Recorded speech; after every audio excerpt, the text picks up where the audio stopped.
Number 9 Vanderbilt at number 20 Texas, noon Eastern time on ABC. The storylines to know for this game is obviously has huge playoff implications for both programs because they're in vastly different boats right now. If Vanderbilt wins, it'll likely just need to win 2 of its final 3 games against Auburn, Kentucky, and of course Tennessee to clinch its first playoff berth in school history and maybe the greatest season in school history. Texas, meanwhile, with 2 losses already this year, they basically got to win out, including this game, in order to make the playoff. Yeah, no, I mean, Texas has a long road to get to the end there. They've got this game, they've got the Georgia game, they've got the A&M game, but you do feel like it's possible that with one more loss, they could be out. And there is the suspense right now of whether or not Arch Manning is going to play. He's in concussion protocol right now, suffered that at the very end of last week's game against Mississippi State. So a lot of obstacles, as there's been all year for Texas to get over, but they're at home and they're playing a hot Vandy team. We'll see if they can find any weakness right now with a team that in Vanderbilt that's really feeling like they could get there. They could finish this run off to the playoff and really pull off the miracle that is Vanderbilt making it. So, there's a lot of consequence to come out of this game, I think, especially on the Texas side. This is right now, and it feels like they're playing them every week. This is the game of their season. So you have the Texas offense, and obviously we do not know if Arch Manning will be healthy enough to play in this game, which we know Dalton when the Longhorns of the ball. So the offense, for the most part, has been struggling with Arch Manning in there anyway, and that's not all his fault. It's been the offensive line, it's been the backs, it's been the receivers, a little bit of everything. But let's not forget, too, with Arch Manning, that if you exclude sacks, as we do around here,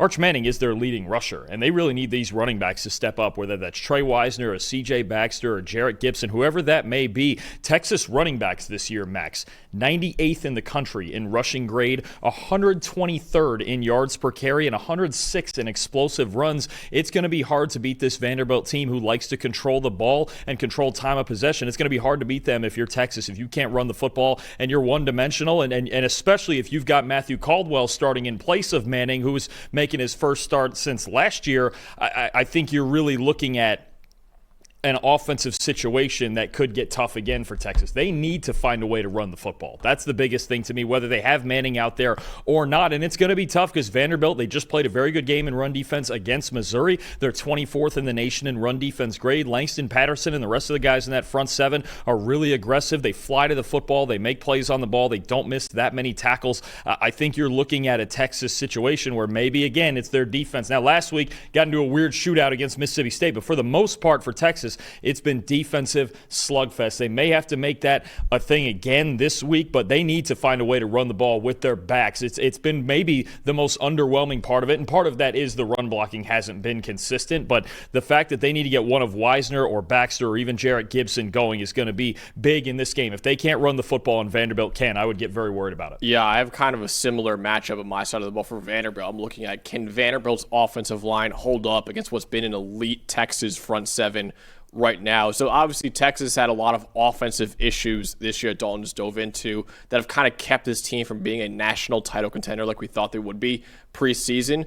But this defense is still playing at a national championship level right now. Texas right now is 5th in the country in EPA per play on defense and 6th in the country in defensive grade this year. They're one of 3 teams in college football that's in the top 10 for run defense grade and pass rush grade. They're 5th in run defense grade, and they're 10th in pass rush grade right now. Multiple stars in that front 7, like Colin Simmons, Anthony Hill Jr., Ethan Burke, Hiro Kanu, the defensive tackle for them as well.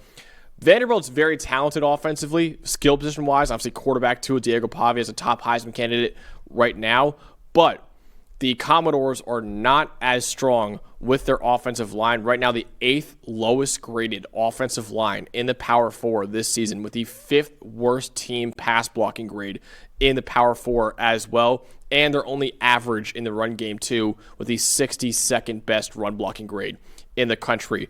Jordan White, their center, is the only starting offensive lineman for Vanderbilt that even has a 60 PFF grade this year. And 60 is about average for PFF standards, so anything below that is below average. Every Vanderbilt offensive lineman besides Jordan White is below average this year in PFF grade. Vanderbilt last week struggled to protect Diego Pavia against an elite Missouri defensive line, a lot like the elite one that Texas has right now. And Diego Pavia only had a 49 passing grade in the win for Vanderbilt. He has been one of the better quarterbacks in the country when under pressure this season, with the 27th best PFF grade under pressure, but it is worth pointing out that's a very volatile stat that changes week to week and season to season.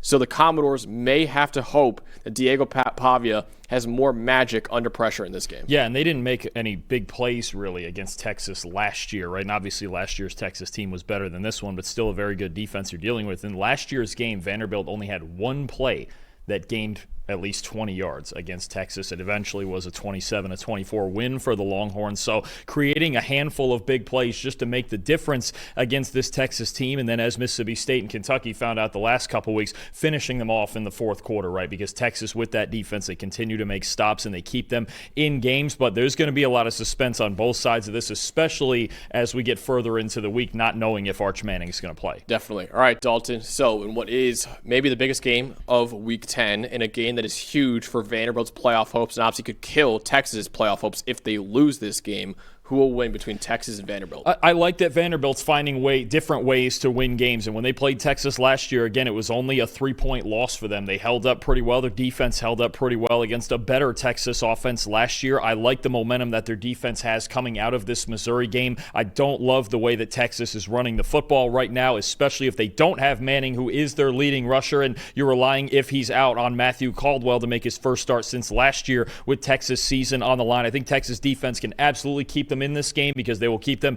in just about any game with all the talent they have. But this Vanderbilt team has got the confidence on both sides of the ball. I've got them winning 24-20 on the road. Yeah, I am actually taking Texas to win this game. I have Texas winning 20-17. Obviously, this prediction would change if I knew Arch Manning was out this week, then I would predict Vanderbilt, but I'm assuming he's going to play this week, so I'm going to take Texas at home to win this game. I think it's going to be a defensive slugfest for both these teams, and with its season on the line, I think Texas will get a major victory, a desperate win at home, and then force Vanderbilt to basically have to win out in order to make the playoff as well. So I have Texas winning 20-17 over Vanderbilt. Dalton has Vanderbilt beating Texas in Week 10. Should be an awesome ball game that we get at noon.